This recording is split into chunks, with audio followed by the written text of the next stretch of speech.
इस बिल के अलावा लोकसभा में ऑनलाइन गेमिंग को लेकर भी एक बिल पेश हुआ है। ये बिल ऑनलाइन गेमिंग को रेगुलेट करने और रियल मनी गेम्स पर पूरी तरह रोक लगाने के लिए है। इसमें कड़ी सजा का प्रावधान भी है। साथ dream 11 games, 24x7, WinZO games craft जैसी बड़ी कंपनियों के भविष्य पर भी सवाल उठने लगे हैं। ये रिपोर्ट देखिए। Honorable Speaker Sir, I rise to introduce the promotion and regulation of Online Gaming Bill 2025 to be taken into consideration. केंद्रीय मंत्री अश्वनी वैष्णव ने इस बयान के साथ ही लोकसभा में वो बिल पेश कर दिया जिसकी मांग भारत में लंबे समय से थी। ऑनलाइन गेमिंग जो युवाओं के लिए काल बन चुका था, अब इस पर कड़ी कार्रवाई की तैयारी हो चुकी है। सरकार ऐसा प्रावधान ला रही है जो एक झटके में बेटिंग एप्स को बंद कर सकता है। यही नहीं, इसके बाद पैसे वाले ऑनलाइन गेम खिलाना और इनका विज्ञापन करना भी अपराध बराबर हो जाएगा। केंद्र सरकार ने लोकसभा में promotion and regulation of online gaming bill 2025 पेश किया है। ये बिल ऑनलाइन गेमिंग को रेगुलेट करने और रियल मनी गेम्स पर पूरी तरह से रोक लगाने के लिए है। अगर संसद में ये बिल पास हो गया तो ये सभी मनी बेस्ड ऑनलाइन गेम्स पर रोक लग जाएगी। यानी फैंटेसी स्पोर्ट्स जैसे ड्रीम 11, रमी, पोकर वगैरह सब कुछ बंद हो सकता है। इन गेम्स का प्रचार करना भी गैर कानूनी हो जाएगा। इस बिल के आने के बाद अगर कोई ऐसा करता पकड़ा गया तो उसे 3 साल तक की जेल और भारी जुर्माना भी लग सकता है। यानी सरकार का मूड अब इस तरह के मामलों में किसी भी तरीके की रियायत देने का नहीं है। हालांकि इस बिल के कई पहलू हैं जो सबके लिए समझना जरूरी है। इस बिल को 2 हिस्सों में रखा गया है। पहले हिस्से को समझते हैं। इस बिल के तहत ऑनलाइन गेमिंग को 2 हिस्सों में बांटा गया है। पहला हिस्सा ई स्पोर्ट्स और सोशल गेम्स का है। इसमें कैंडी क्रश और दूसरी तरह के ऑनलाइन गेम्स आते हैं। दूसरा हिस्सा है रियल मनी गेम्स। इसमें फैंटेसी स्पोर्ट्स और रमी पोकर जैसे गेम्स शामिल हैं। ये बिल इसलिए लाया जा रहा है क्योंकि ऑनलाइन मनी गेम खेलने वालों के साथ मेंटल हेल्थ की समस्याएं सामने आई हैं। कई आत्महत्या की घटनाएं भी सामने आ चुकी हैं, जिसके खिलाफ लगातार आवाजें उठ रही थी। अब इन्हीं घटनाओं पर लगाम लगाने के लिए सरकार ये बिल लेकर आई है। अब इसके नियम भी आप समझ लीजिए। कोई भी मनी बेस्ड गेम ऑफर करना, चलाना, प्रचार करना या उसमें हिस्सा लेना गैर कानूनी होगा।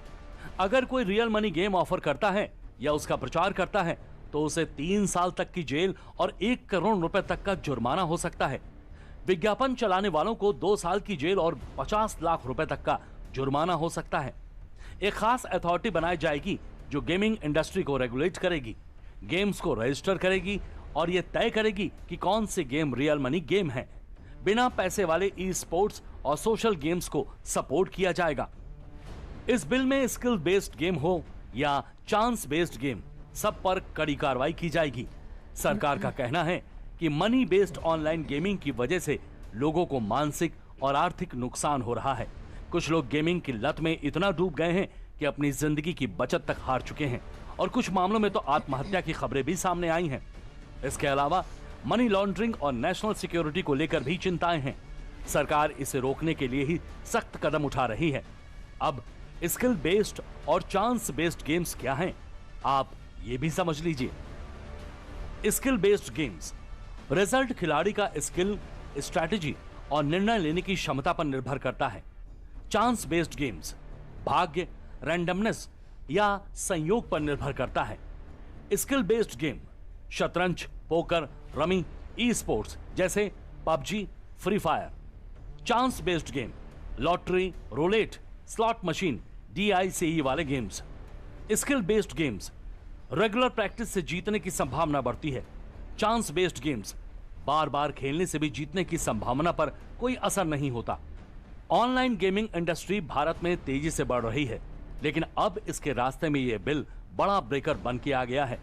लिहाजा जो लोग ऐसे गेम्स को अपनी कमाई का जरिया बना चुके थे, अब उनकी ये कमाई खत्म होने वाली है। कोई ऐसा गांव नहीं है, कोई ऐसा घर नहीं है जहां की बच्चे, युवा, महिलाएं, गरीब लोग इस चक्कर में नहीं फंसते। और जितनी आत्महत्याएं की घटना यदि हो रही है उसके तह पर यदि आप जाएंगे, खासकर युवाओं में जो आत्महत्या हो रही है उसमें ऑनलाइन गेमिंग, सट्टेबाजी के चक्कर में ही जो है उनके पैसे डूबते हैं। जो पिताजी की कमाई है, जीवन भर की कमाई है, उसको बैंक से निकालते हैं और इसका जो नतीजा है वो फाइनली घर परिवार सभी तबाह हो रहा है। और इतनी बड़ी ये लॉबी है, आप इसकी कल्पना नहीं कर सकते। आप ये समझें कि हमारी इकोनॉमी अभी 4 ट्रिलियन की है। ऑनलाइन गेमिंग यदि इसको लेजिस्लाइज कर दिया जाता तो ये कम से कम $10 ट्रिलियन का जो है ये इकोनॉमी होता। तो कितने बड़े बड़े सुरमा महारथी इसमें लगे होंगे। माननीय प्रधानमंत्री जी जब कहते हैं कि न खाएंगे न खाने देंगे, उन्होंने ये बिल लाया है।